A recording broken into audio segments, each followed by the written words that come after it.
কিভাবে Ramadan cup registration করবেন সেটা দেখাচ্ছি। প্রথমে এখানে দেখুন টিম লোগো, এই টিম লোগোতে ক্লিক করবেন।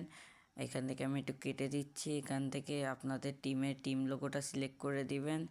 তারপরে দেখবেন এখানে আপলোড হচ্ছে। আপলোড হওয়ার পরে এখানে আপনাদের টিমের নেমটা দিয়ে দিবেন। যেরকম আমি এখানে উলফ এক্সট্রিম লিখে দিলাম। তারপরে ফার্স্ট প্লেয়ার নেমটা দিয়ে দিবেন আপনাদের টিমে, মানে ইন গেম নেমটা দিবেন অবশ্যই। তো আমাদের প্রথম প্লেয়ারের ইন গেম নেম দিয়ে দিচ্ছি WFX বাঁধন দিয়ে দিচ্ছি আমরা এখানে। তারপরে দেখি WFX, তারপরে আমাদের দ্বিতীয় প্লেয়ারের নামটাও দিয়ে দিচ্ছি। এভাবে আপনারা সব প্লেয়ারের নামটা এক এক করে দিয়ে দিবেন। 3 নাম্বার প্লেয়ারের নামটা দিবেন, যেখানে আমরাও দিয়ে দিচ্ছি 3 নাম্বার প্লেয়ার, এবং 4 নাম্বার প্লেয়ারের নামটাও দিয়ে দিচ্ছি রনি, এবং 5 নাম্বার দিলেও চলবে, না দিলেও চলবে। এবার আপনাদের হোয়াটসঅ্যাপ নাম্বারটা দিবেন এখানে 01, তারপরে আপনাদের হোয়াটসঅ্যাপ নাম্বারটা দিয়ে দিবেন।